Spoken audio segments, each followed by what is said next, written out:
You've got one chance to do a deal with HMRC on tax arrears your business can't pay. And if you go in unprepared or you say the wrong thing, they're going to turn you down and they'll force your company into insolvency.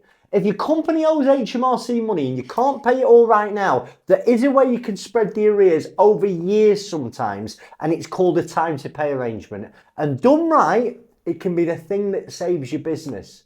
But most directors go about it wrong. They agree to figures that they can't possibly stick to. And if you don't stick to it, HMRC is going to show you no mercy when it comes to enforcement. And there's one mistake in particular that people think is the responsible thing to do. They do it because they think it'll impress HMRC, and it is the single fastest way to blow the whole thing up. And I'm going to show you exactly what that is. By the end of the video, you're going to know how to set one of these up properly, step by step. What you need to get ready, what you should offer, and exactly what you should say. Now, first of all, you've got to get your numbers straight. The first mistake happens before directors have even spoken to HMRC. You'll pick the phone up or you'll take a call that's coming in without any clear grip on what you owe or what you can actually afford. And the moment you do that, you're negotiating blind. I've had countless directors do this, but with a guy a few months ago, HMRC rang him, he answered the phone, panicked, and he wanted to sound like he had it under control. So when they asked him what he could pay, he just blurted it out, I can afford £2,000 a month. Problem is, he hadn't done the maths on £2,000 a month. He didn't actually know if the business could afford it, and it turns out it couldn't. He defaulted within 3 months, and a defaulted time to pay arrangement can put you in a worse position than if you've never agreed to one in the past. And I'll come back to that, why it's so damaging. Now, here's how you avoid this. Before you go anywhere near HMRC, you've got to do two things. First, work out exactly what you owe. Every penny across every tax, VAT, PAYE, corporation tax, the whole shooting match. Because a lot of people get caught out because tax is spread across different HMRC accounts, and a lot of people just don't ever add it up into one total. You need one number.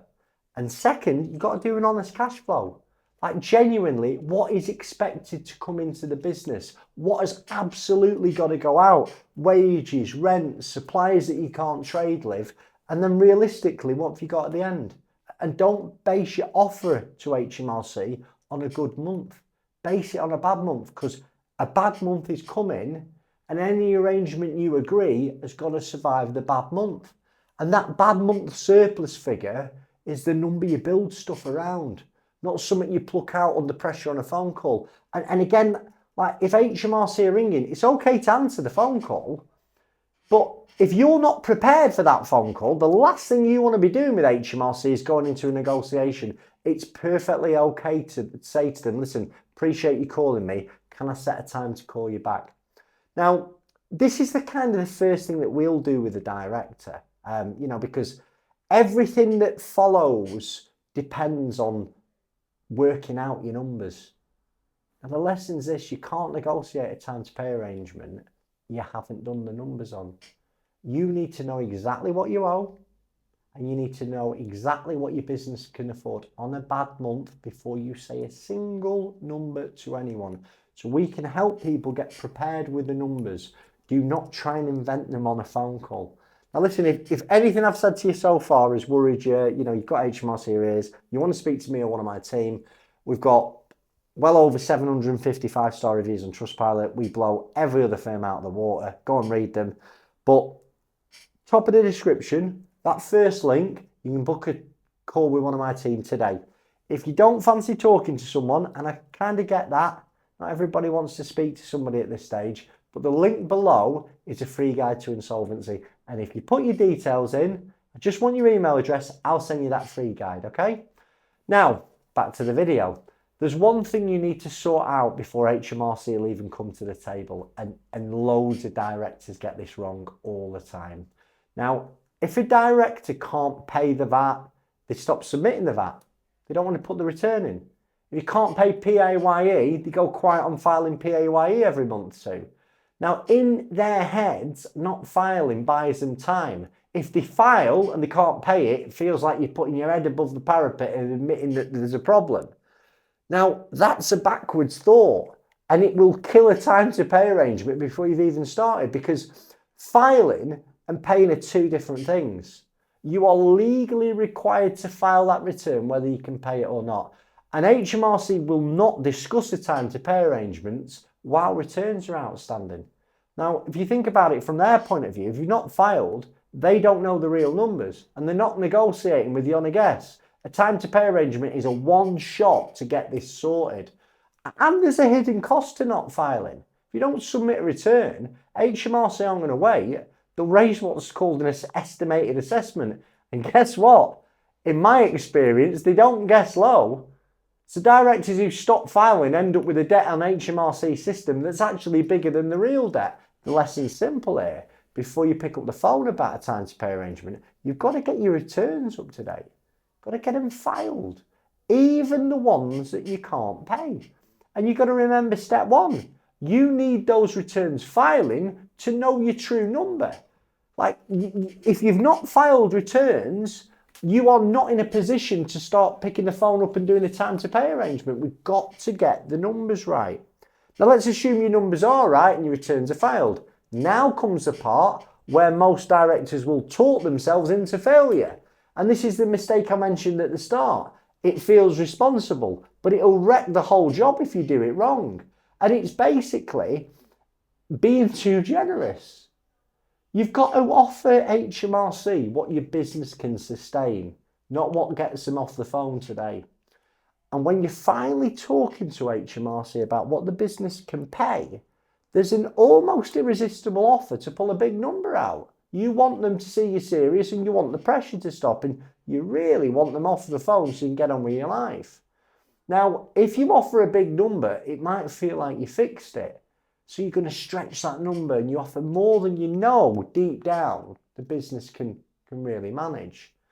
Now, I really do understand that pull better than most because I felt it myself. Remember, I'm not an insolvency practitioner. I'm the managing director of the largest advisory firm to directors, but I was where you're at. Many years ago, I went through an insolvency process and I realised that there was nothing out there that advised the director of their options. Now, when I was in trouble, there was a stretch where I'd have promised HMRC anything just to make the phone stop ringing or stop the enforcement agent turning up at the business.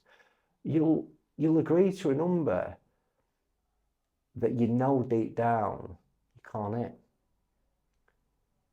And it's like the relief of getting HMRC off your back today sort of feels worth more than the problem you've stored up for next month. It's like, get away, dealt with.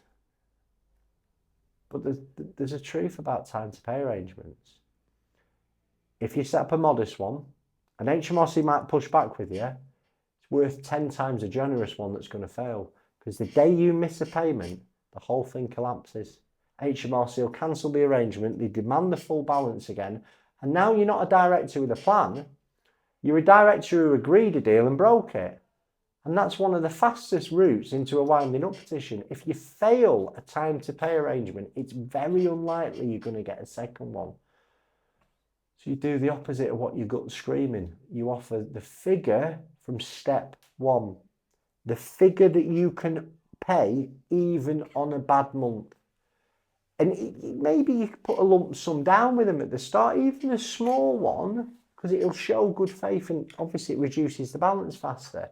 But the monthly payment that you are offering has to be something you can manage in your worst month of the year, not the best one. Now the lesson's this: do not offer HMRC the number that gets them off the phone today. Offer them the number you can still be paying in 8 months' time without missing a beat. Under promise. Because the only time to pay arrangement that helps you is one you actually keep. Right, you know what to offer. The next question is, how do you actually put it to HMRC so they say yes?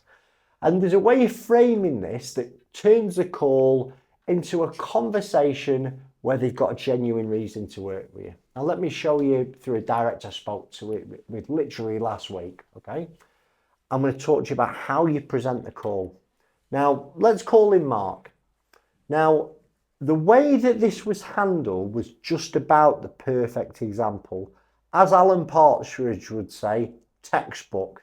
Mark ran a building firm, fallen behind with HMRC during a rough spell. Major contract got pulled, loads of customers paying him late, and he were left with $100,000 hole across the VAT. Now, he wanted a time to pay arrangement, but HMRC's position was the usual one, clear it in 12 months, but he couldn't. Now, a lot of directors in that spot either beg, agree to something they can't stick to, or they get angry and start threatening. And all of those, they lose you the battle with HMRC. But Mark didn't do any of them. What he did instead, first call, he was on the hop and he said, listen, I'm going to come back to you. I need to speak to my advisors about this. And then we all got on the phone call. You've got to remember, HMRC, for them to agree to a time to pay, they've got to believe three things. First is the business can't pay it all today. Second, the business genuinely can pay it back over a period of time. And third, and this is the one most directors miss, they'll recover more by giving you time to pay than pushing you over into a compulsory liquidation. So Mark walked it through calmly. He had his cash flow with him. He asked them if he wanted to see the cash flow, and he explained exactly what happened with the late paying contract, the contract that really burnt up in smoke. He showed them evidence. And he also showed them with his numbers that the business was fundamentally sound and the work was coming back. And he showed them the realistic monthly figure it could afford, even on a bad month. And he made the key point. No emotion, no threat. If you force me into insolvency, your recovery will be nothing and 15 people are going to lose their jobs. But if you give me this sensible arrangement, you're going to get paid in full over a longer period of time. Now that last part is often the difference between it being rejected and being accepted. It's not a threat. But listen, the moment you start threatening HMRC, it'll blow the whole thing up. But what Mark did was make a calm, factual business case. Working with me, HMRC gets you a better outcome. And HMRC, they didn't agree straight away. We had a few calls.